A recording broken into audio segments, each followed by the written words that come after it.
We're back. We've been on a bit of hiatus, Jose, Norb, because of me, because I've been working. So we finally had time to meet up. Norb, it's good to see you again.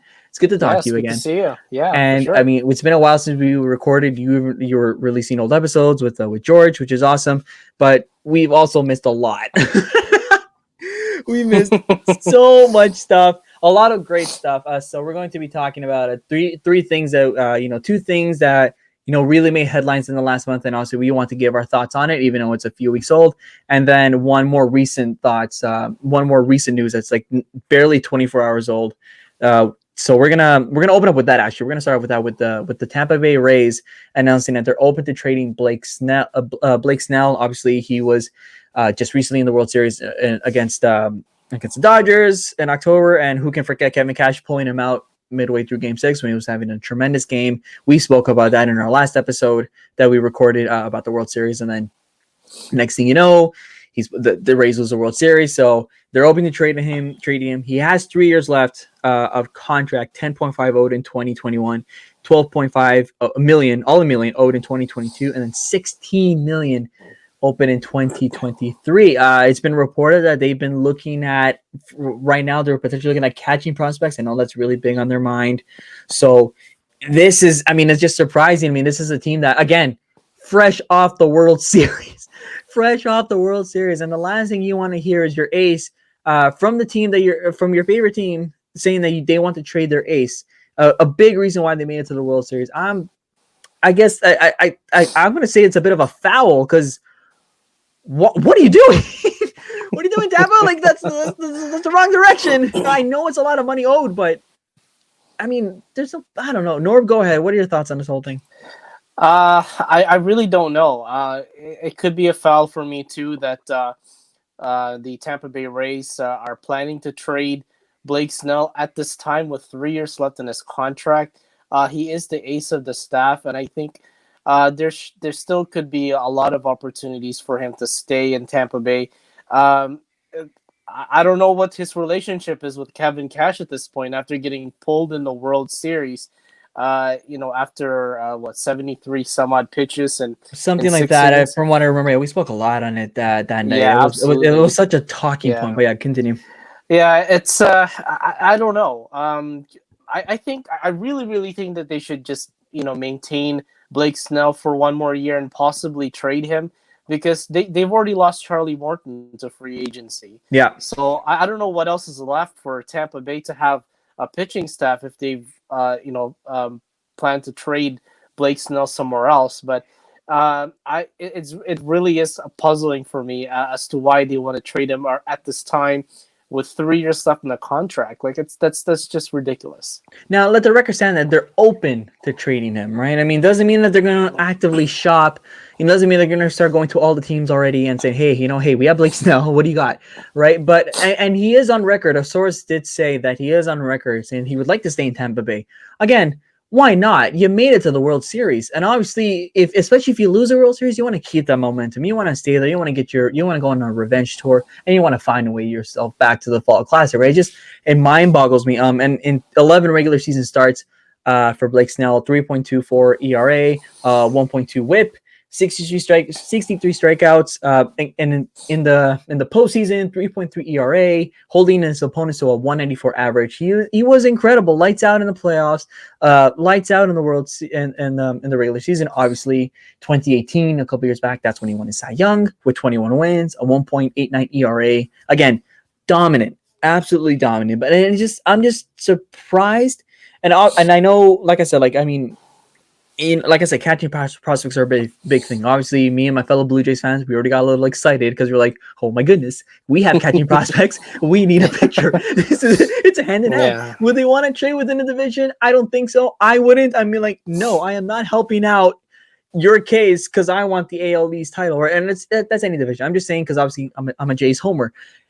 Right. And like you said, it's so surprising, and especially with this many years left in his contract, you can still do a whole lot. And I mean, don't get me wrong. I think like if there is a time to strike to trade, ironically, it is now. Because I mean, you look at Lindor, right? Everybody's been talking about Lindor in the last month and a half, and with Lindor given that he has that extra year, just still on that, he's going to enter his final year of his contract next year.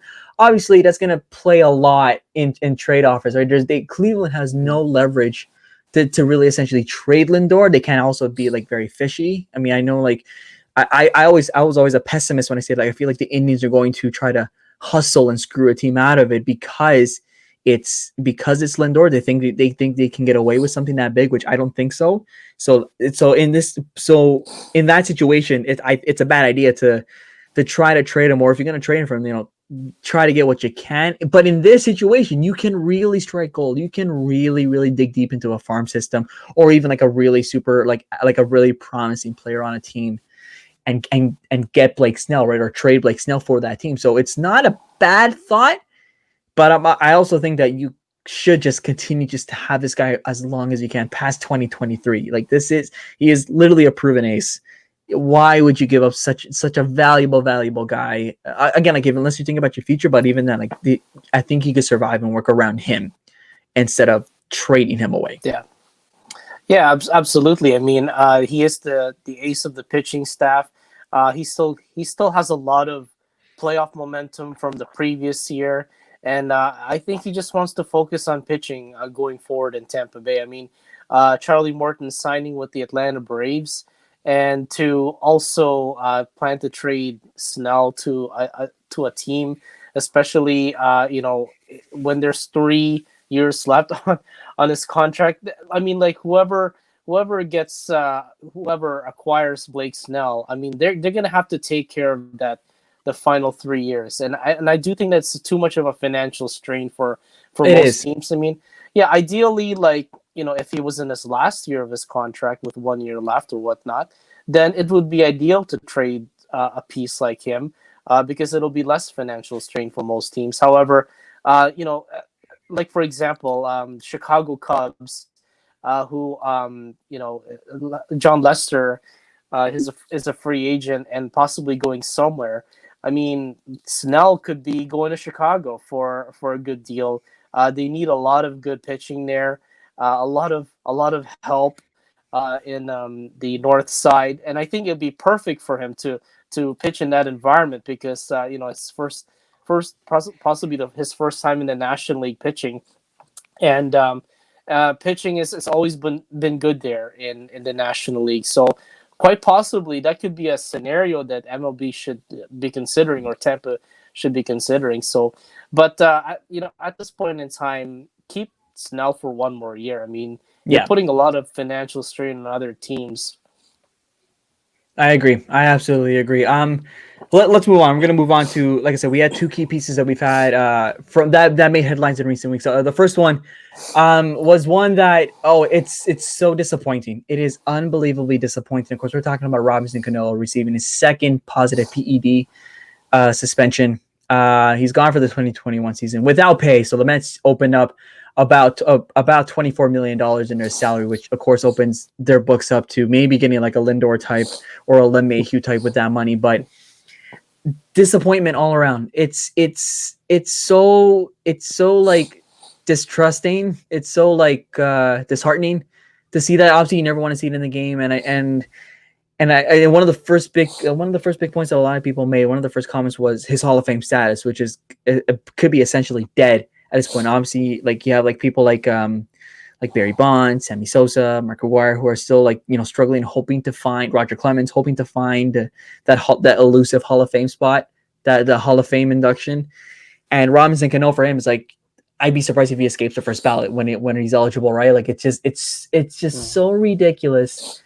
It's and in 2020, in 49 games, 316, 352, 544, 10 home runs. That was the slash line that I said before. 10 home runs. And like, again, in a 60-game season, that's impressive as heck. It's like almost like he was like, again, he was resurging, but now you look at it, it's like, well, he was resurging with some chemicals, I guess. That's a safe way to say it. I don't know. It's just so, again, it's really unfortunate. It's a damn shame. Oh, but by the way, $24 million in 2 years. It's a shame. I hate to see it, and it's just amazing to me how, like, he got suspended the first time. Okay, you know what? Maybe smarten up. Now you got the whole season. And again, if he's suspended a third time, it's a permanent ban from MLB. So I just don't get it. It's a damn shame. It's a damn shame. A shame to see somebody like Robinson Cano do this, and if I mean effectively just somewhat kill his career, if not like completely kill it. Norb? Yeah, definitely. It's a second offense.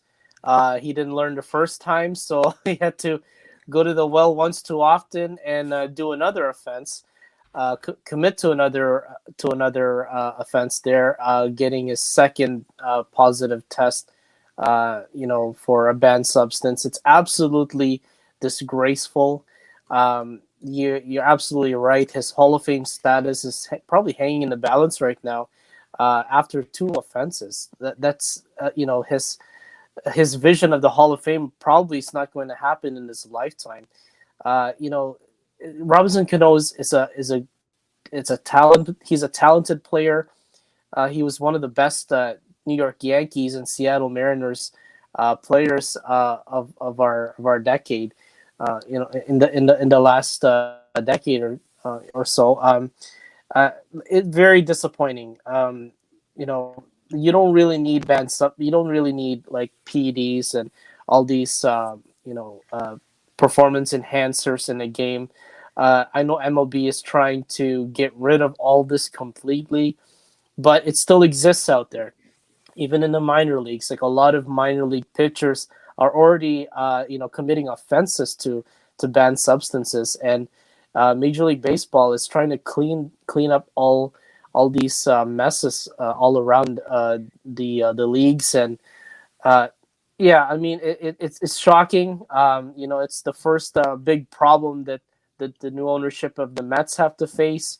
Yeah. And Cano is forfeiting $24 million, and possibly there goes your career, because like if you come back after 2021, like where are they going to put you? If the Mets have already established a good team, like for example, like after this season, I mean, like where's Robinson Cano gonna be placed? Oh, absolutely. And who in fact, if, knows? like I Who said, knows?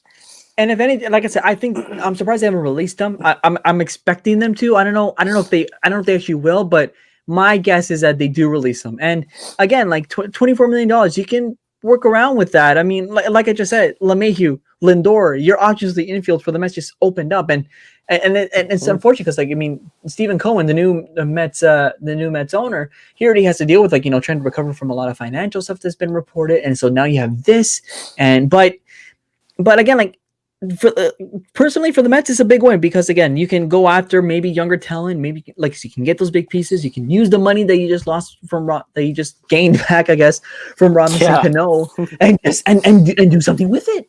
But and even then, I mean, like, who knows what the scene is going to be in 2022 with MLB? But it's like I don't see him anywhere else. I do think that, and I mean, how old is he? He's like he's up there for sure. I mean, let me quickly do a Google search. I mean, like, could he be relegated to a platoon player with a young upstart in second base or whatnot? I mean, like that's the question. Like, where is he going to be placed if the Mets plan to keep him, or wherever he wishes to go? Like, if he was let loose by the Mets, or I mean, definitely that's going to be the issue. Where is Robinson Cano going to be placed? Like, if he stays with the Mets or if he happens to go to another team.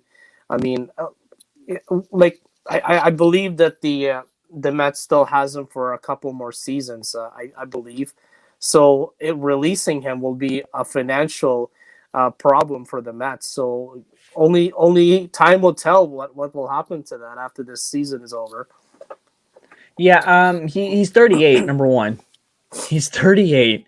It's like, even like I mean, it's not like his first suspension where, like, when he was younger, he could have he could still like play a big role, but he's 38. And I just don't see, like, even after the fact, I just don't see anything else. I mean, yeah, he has suspended for 2021. He was on contract until 2023. He becomes a free agent for 2024, $24 million each year, so $48 million in total. Again, I mean, well, yeah, he's losing $24 million now, but assuming that the Mets release him, that's $48 million off the hook. Like there, so you could play around with this carefully, and let's face it, he had Hall of Fame like award, like he had a lot of potential. Two Gold Gloves, 2010, 2012, five-time Silver Slugger, 2006, and then from 2010 to 2013. Obviously won the World Series in 09, and then an eight-time All-Star, 06, 2010 to 14, 2016 to 2017. It's like, wow, you had it. Cooperstown was there for you, man. That I don't know. that's for damn sure. Like I don't know. he had that status, he had the accolades, he had the credentials, but that banned substance, like caught up to him again. It's absolutely disappointing, and I should really point out that these MLB players are absolutely talented individuals, and they've been playing the game for so long since they were little kids. I mean, they have so much talent to give, so much fun to give to fans.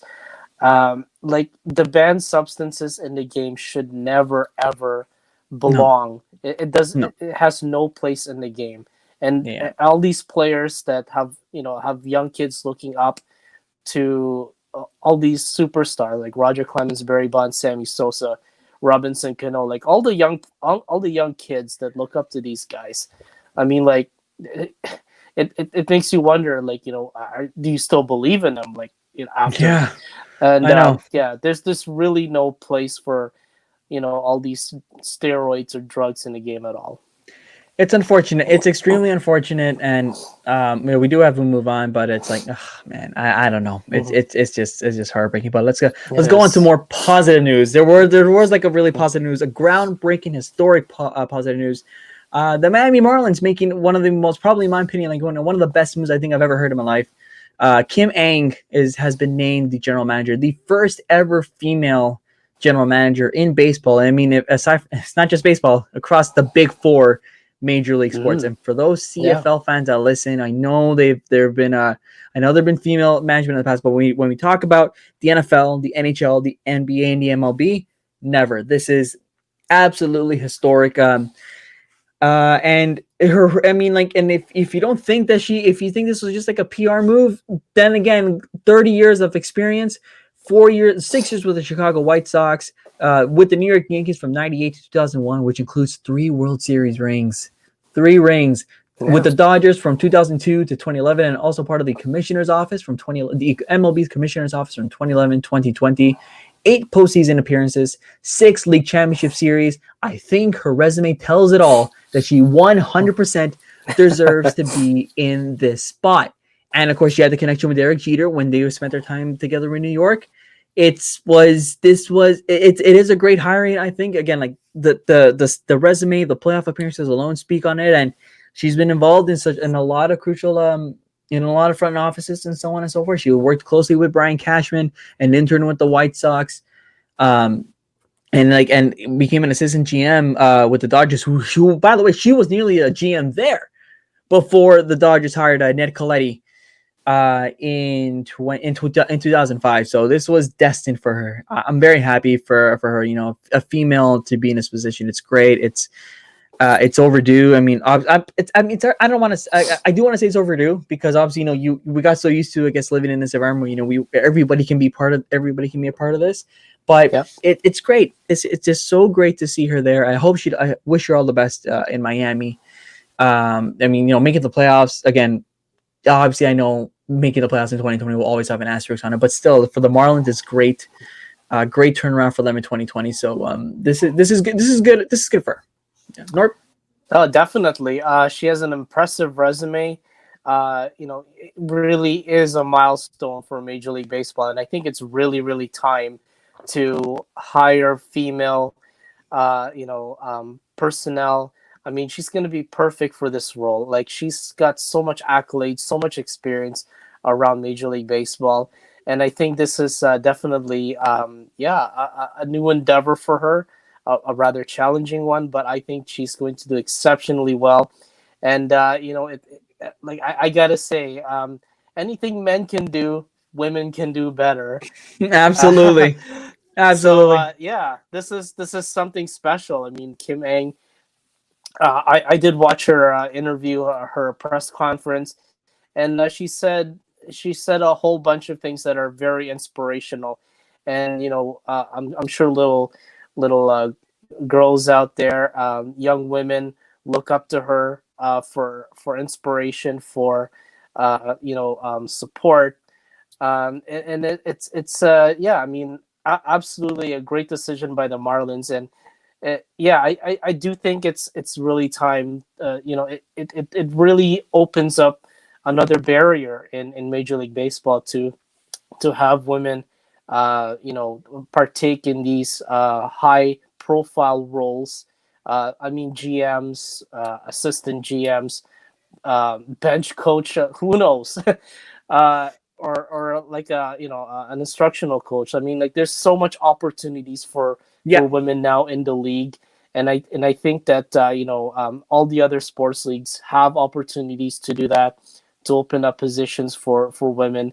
Uh, I always believe in women empowerment, and this is one of their milestones.